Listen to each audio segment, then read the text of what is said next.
I turned my best friend's relationship into a punchline at a party, and now I'm watching my own life continue without me. My phone's screen is a harsh, accusing light in the darkness of my apartment. It's 3 a.m. The last message I sent to Kylie, my best friend, or I guess my ex-best friend, is still sitting there unanswered. It's the 27th one. Kylie, please just talk to me. A pathetic little blue bubble floating in an ocean of my own desperation. Below it, the stark, final confirmation. Delivered. Our group chat. The Holy Trinity, which used to ping incessantly with stupid inside jokes and weekend plans, is a graveyard. I search for Alex, her boyfriend, and his profile is gone too. A clean, swift digital execution. I've been excised. The air in here is thick and stale, still holding the phantom scent of spilled wine and pizza from the party on Friday. It feels like a crime scene, and I'm both the victim and the perpetrator. I know I messed up. God, do I know it. But how did one stupid, thoughtless moment lead to this? This complete and utter annihilation. To understand how I detonated my own life, you have to understand the before. Kylie and I weren't just friends. We were an institution, a two-person ecosystem built over a decade. We met in college, two awkward freshmen clinging to each other for survival during orientation week, and that bond just never broke. We navigated terrible boyfriends, soul-crushing entry-level jobs, and that one disastrous attempt at making our own kombucha that nearly fumigated our tiny apartment. Our friendship was a language spoken in shared glances and inside jokes so old we'd forgotten their origins. When she started dating Alex 2 years ago, he wasn't a wedge between us. He was just absorbed. He was solid, kind, and he adored her in a quiet, steady way that made me feel safe for her. The three of us became this perfect, self-contained unit. Our Sunday ritual was brunch, followed by hours of trashy reality TV on her couch. It was easy. It was home. But the ground beneath us had started to shift. It began about 6 months ago when Kylie got a massive promotion at the marketing firm where she works. It wasn't just a step up. It was a rocket launch. Suddenly, she wasn't just my Kylie. She was Kylie, the wunderkind, the one to watch. Our social circle, a competitive, cliquey bunch of young professionals who treat their careers like a spectator sport, became obsessed with her. Every dinner party, every weekend brunch, revolved around her latest campaign, her new corner office, the impressive clients she was landing. At first, I was genuinely proud, I swear. But pride is a quiet emotion, and it was quickly drowned out by the loud, ugly roar of my own irrelevance. I'd try to tell a funny story about my work as a paralegal, and halfway through, someone would interrupt with, "Hey, Kylie, is it true you guys are pitching to Nike?" I felt like I was fading into the background of my own life, my voice losing its frequency until it was just white noise. I became Kylie's friend, an accessory to her success story. The jealousy was a physical thing, a bitter metallic taste in my mouth, a constant, low-grade fever of resentment I couldn't shake. I started to hate the very parties I used to look forward to. And Alex has this one fatal flaw. He's a man of unshakable principle. It sounds like a noble trait, and mostly it is, but it leaves zero room for error. I remember once, early in their relationship, a mutual friend, Sam, told a white lie about being sick to get out of a boring dinner. A nothing burger. But Alex found out, and that was it. He didn't yell, he didn't argue. He just quietly, surgically removed Sam from his life. He explained it to Kylie later, and I overheard. "I can't build a friendship on a foundation of casual dishonesty," he'd said, dead serious. "It's about respect. If the small things are lies, the big things can't be trusted."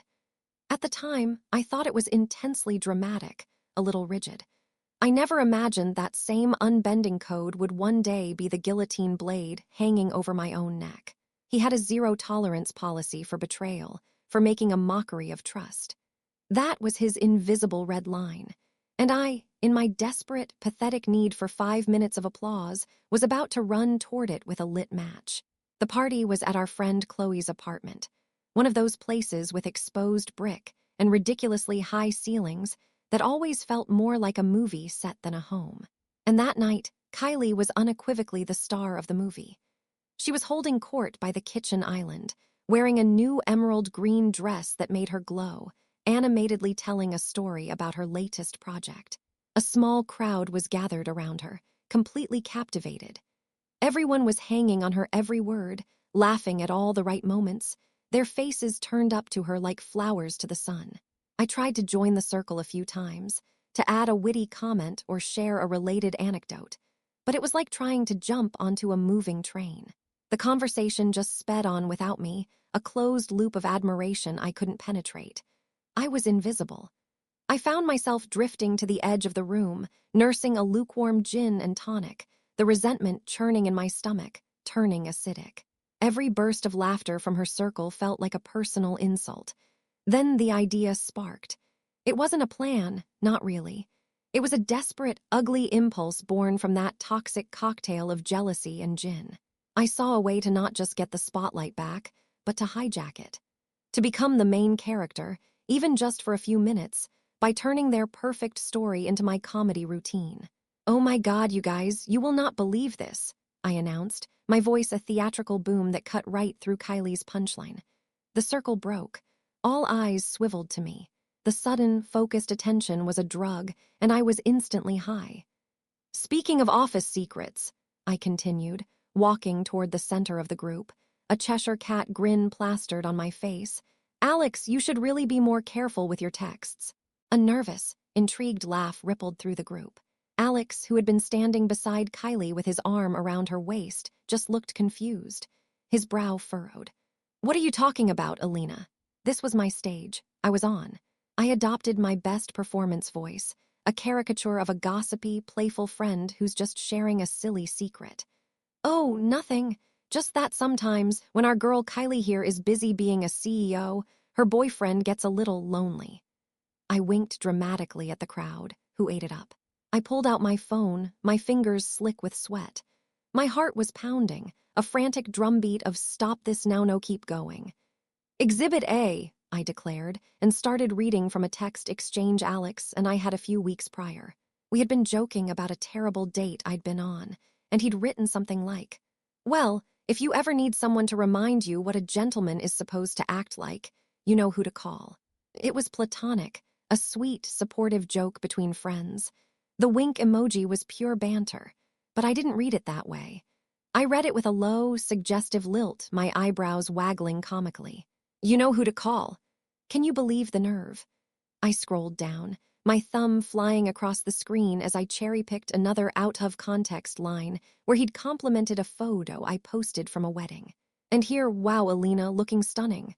I mean, I had to shut it down, obviously. I texted back, "Alex, buddy, cool your jets. You're a taken man." The crowd erupted.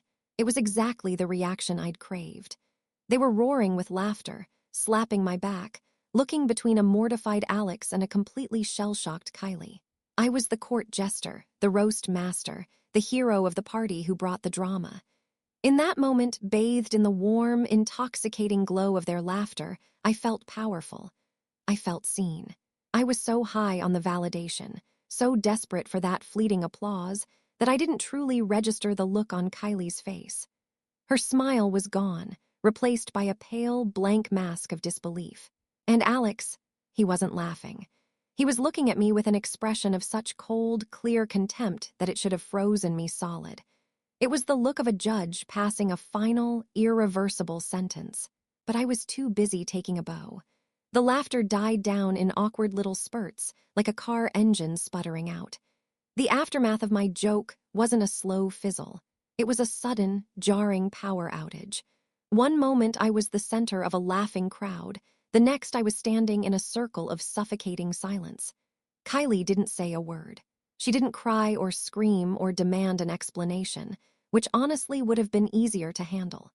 She just looked at me, her eyes wide with a kind of quiet horror, as if she was seeing a complete stranger wearing her best friend's face. Then she turned with a chillingly calm precision, picked her coat off a chair, and walked straight out the front door. Alex followed a half-second behind her, his face a mask of stone. He didn't even glance in my direction. It wasn't an act of anger, it was an act of erasure. No fight, no confrontation, just deletion. For a few stupid, delusional minutes, I tried to salvage the mood to pretend nothing had happened. "Wow, tough crowd," I said to the remaining friends, forcing a high-pitched, unnatural laugh. "Guess they can't take a joke."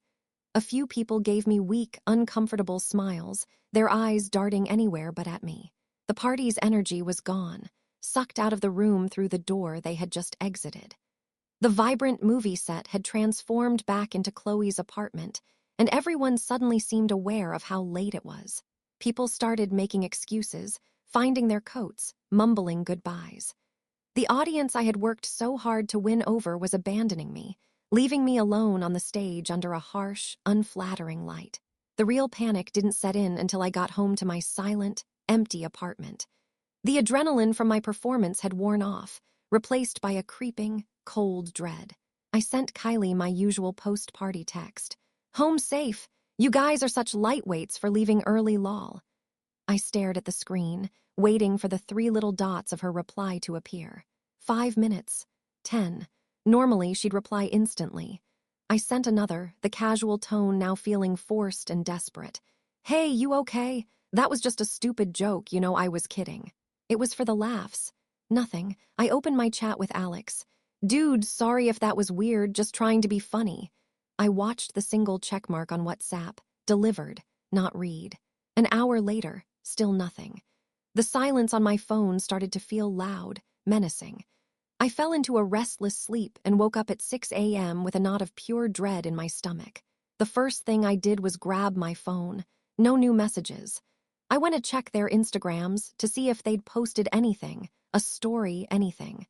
I typed Kylie's name into the search bar. "User not found." My blood ran cold. My fingers trembled as I typed in Alex's handle. Same result. With a sense of doom, I went back to our text threads. My last messages were still there, pathetic little blue bubbles of denial, but their profile pictures were gone, replaced by the generic gray default avatars.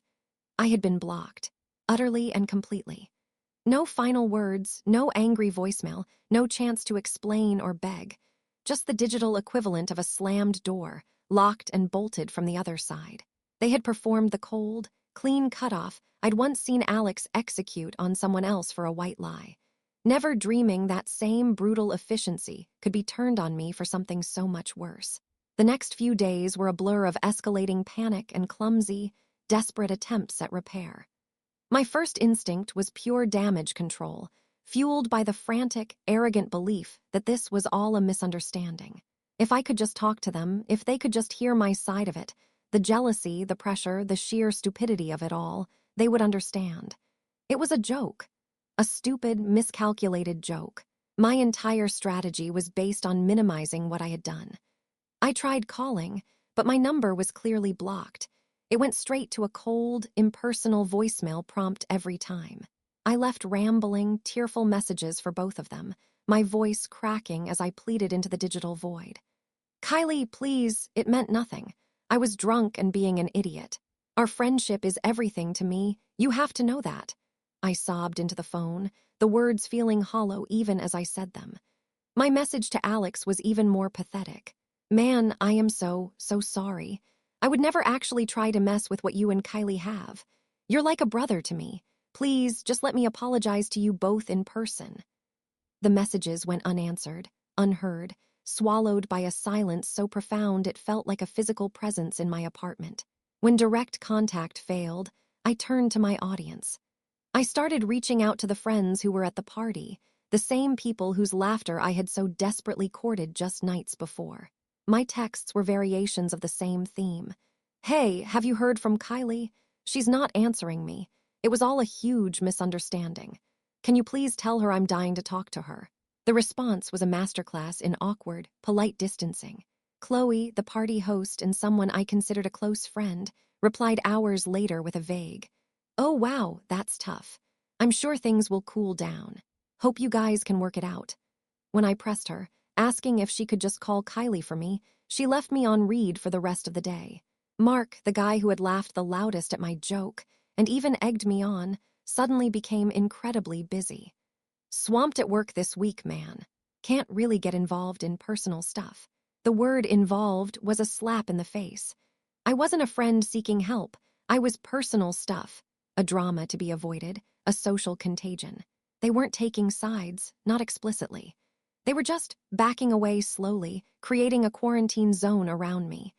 They would still like my old Instagram posts, a bizarre digital courtesy, but they wouldn't answer a direct call. The applause had stopped, and not a single person from the audience was willing to help the clown who had fallen flat on her face. I had made my most sacred friendship their entertainment, and now that the show had ended in disaster, they had no use for me. The silence from my wider circle was even more damning than the silence from Kylie and Alex.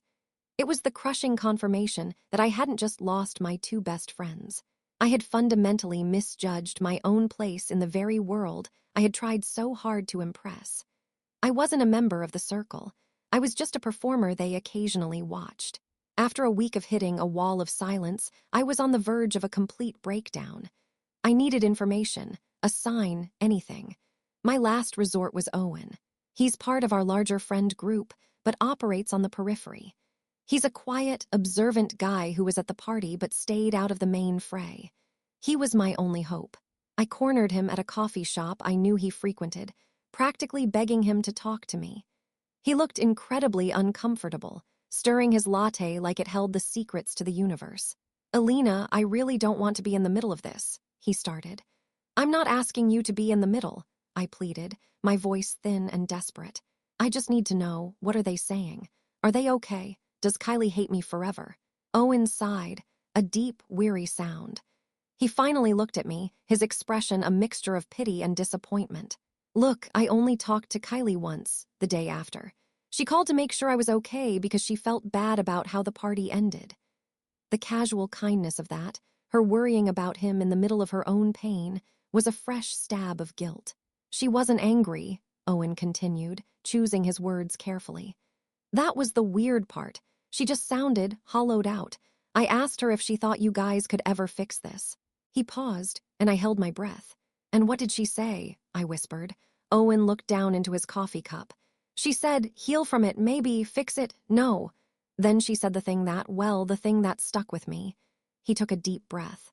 She said, "She took the most precious thing I have, my trust in the people I love, and she used it as a prop. She used my relationship as a prop for a 5-minute comedy routine to make strangers laugh. She said it wasn't a joke that went wrong. It was a choice. That word, prop, it shattered my entire self-serving narrative. It wasn't a joke anymore. It wasn't a misunderstanding. In her eyes, I had taken her life, her love, her trust, and reduced it all to a cheap object for my own vanity. Hearing my actions described so clinically, so accurately, through a third party was like hearing a doctor read a terminal diagnosis. There was no room for argument. It was the truth. And for the first time in this whole miserable affair, I stopped thinking about how to fix it and started to truly understand what I had broken. And so, we arrive at now, back in my silent apartment, which has started to feel less like a home and more like a holding cell. My social life, once a whirlwind of activity, has flatlined. The invitations have stopped. The group chats are dead. I have been surgically and efficiently removed from the life I once knew. My only connection to that world, my only form of self-torture, is my phone. I created a fake Instagram account, a burner with no name and no followers. It's my pathetic, one-way window back into the world I set on fire. I spend hours just watching. Kylie and Alex didn't break up. Of course they didn't. My pathetic little performance, designed to create a crack in their foundation, seems to have fused them together with steel. Their profiles are public again. They're thriving. Last week, they went on a weekend trip to the coast with Chloe and Mark and the rest of them. The same trip we had all been planning together. There's a photo of the group huddled around a bonfire on the beach, everyone smiling, their faces glowing in the warm light.